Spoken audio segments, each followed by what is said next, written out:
Salam kehidupan. Sahabat kehidupan, kembali kita bertemu menjelang akhir tahun. Biarlah kebersamaan kita boleh terus terjalin dan kita terus melangkah dalam satu berita true life. Bukan tentang saya, bukan tentang siapa-siapa, tetapi tentang kerajaannya. Menjelang akhir tahun, semua orang tahu akhir tahun juga identik dengan juga Natal, 25 Desember. Biarlah di akhir tahun kita mengenang yang pertama adalah kebaikan Tuhan. Natal bukan sekedar sebuah perayaan. Natal bahkan bukan sekedar berita kelahiran seorang bayi yang kudus. Tetapi Natal adalah sebuah kunjungan surga atas dunia yang merana dan terhilang. Tanpa kunjungan surga dan tanpa karya penebusan, maka manusia kehilangan hubungan, relation, connecting dengan dimensi surga, sekalipun mereka beragama. Oleh sebab itu, biarlah kita mengenang kebaikan Tuhan, apa yang Dia sudah lakukan. Seperti Mazmur Daud berkata, pujilah Tuhan hai jiwaku, dan jangan lupakan segala kebaikannya. Tetapi menjelang akhir tahun, ini adalah waktu kita mengevaluasi apa yang sudah Tuhan kerjakan, apa yang sudah kita lakukan, apa yang sudah kita selesaikan, dan apa yang Tuhan mau untuk kita lanjutkan di dalam perjalanan rohani kita. Sebab kekristenan bukan sekedar sebuah event, bahkan bukan sekedar sebuah pengajaran moral semata, tetapi sebuah perjalanan rohani, spiritual journey bersama dengan Dia sebagai Bapa, Tuhan dan Raja. Oleh kemurahan Tuhan, Voice of Life melalui karya Tuhan, kita menyelesaikan 17 kali training True Life, 5 kali seminar True Devotion. Tetapi saya tahu itu belum apa-apa. Saya mengajak kita untuk kita belajar bersama-sama terus tentang dimensi dan keberadaan kerajaan sorga. Kerajaan sorga bukanlah tentang sebuah lokasi, bukan tentang sekedar sebuah pengajaran doktrin, tetapi kerajaan sorga adalah tentang sebuah dimensi di mana raja itu berada. Bahkan kerajaan sorga bukan tentang sebuah kelompok aliran agama, tetapi di mana kehadiran nilai-nilai keadilan, kesetiaan, damai sejahtera, belas kasihan, kepedulian, sekaligus juga panggilan, gairah cinta untuk mengasihi Dia sebagai Tuhan Raja. Di sanalah kerajaan sorga hadir.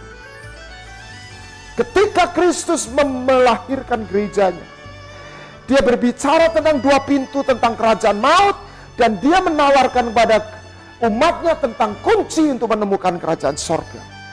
Tahukah Anda, kekuatan maut itu hadir di bumi.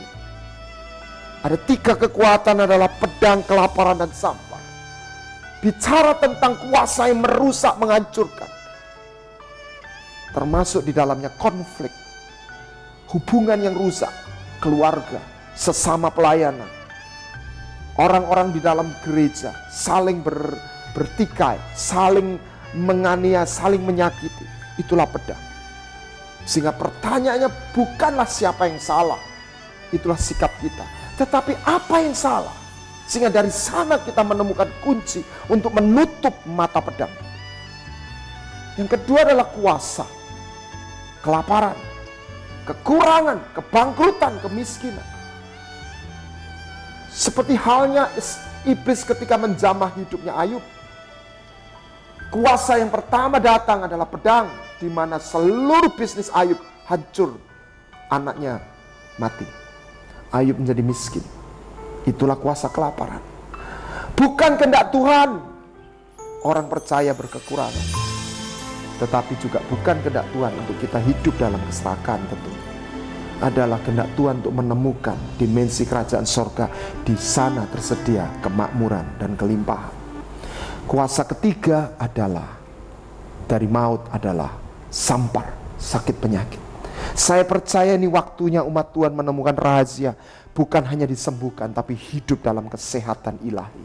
Saya melihat kisah Alkitab dan saya menemukan satu benang merah. Semua orang yang disebut man of God, mereka mati dalam usia yang genap dan tanpa sakit. Mereka hidup dalam kesehatan ilahi. Abraham, Musa, dan yang lain, mereka mengalami sebuah kekuatan yang baru, tubuhnya sehat. Biarlah 3 kuasa ini kita sadari dan untuk kita kalahkan. Kerajaan surga juga memiliki kuasa yang untuk mematahkan 3 kuasa maut. Adalah perlindungan, ingat Paskah, adalah kelimpahan, melawan kelaparan. Ingat bangsa Israel keluar dari Mesir dibekali dengan emas. Mereka berhenti jadi orang kekurangan atau miskin. Yang ketiga, Tuhan kita adalah Tuhan yang menyembuhkan. Tuhan Jehovah Rafa. 40 tahun orang Israel tidak mengenal dokter. Mereka hidup dalam kesehatan ilahi. Benarlah apa yang dikatakan Mazmur. Dia Tuhan yang mengampuni segala kesalahan. Melalui penebusannya dia menyediakan pengampunan. Tetapi dengarkan, dia juga Tuhan yang menyembuhkan segala penyakitmu, dan dia menebus hidupmu dari lubang kubur, dan yang memahkotai engkau dengan kasih setia dan rahmat. Apa yang dikerjakan Tuhan selama dia ada di bumi? Memberikan pengampunan, kesembuhan, dan kelepasan. Dan saya percaya sampai hari ini, tanda yang nyata ketika Injil diberitakan adalah berita pendamaian, pengampunan, kasih yang memulihkan hubungan. Yang kedua adalah kesembuhan, kasih yang menyembuhkan. Yang ketiga adalah kuasa yang melepaskan. Yesus memberikan pengampunan, menyembuhkan orang sakit, dan melepaskan mereka dari ikatan roh-roh jahat. Biarlah pemahaman kita tentang dimensi sorga terus bertumbuh. Di tahun 2015 saya melihat ada pintu-pintu dibuka. Saya melihat ada satu visi yang Tuhan tanamkan di dalam roh saya. Dan hati saya, roh saya begitu bergelora. Dan saya berkata, Tuhan, siapa saya? Sehingga Engkau berikan satu ajaan untuk menjadi partnermu. Dan saya mengajak sahabat kehidupan untuk bersama-sama. Untuk kita bersama-sama melakukan mengenapi. Baik dalam doa maupun di dalam dukungan, support, dana. Sehingga kita bisa menggenapi bersama-sama. Sungguh ini bukan tentang saya, tetapi tentang kerajaan, tentang Sang Raja. Tahun 2015 ada satu misi yang Tuhan taruh, preparing the way for the last generation, for His kingdom. Mempersiapkan jalan untuk generasi, supaya umat Tuhan bukan sekedar hidup tinggal dalam paradigma agama, tetapi mereka mengalami dimensi kerajaan surga, kasihnya, kuasanya, tatanannya, kebenaran, dan akhirnya kemuliaannya. Dia akan datang bukan untuk ditunggu, tetapi untuk dipersiapkan. Akhir kata, selamat hari Natal.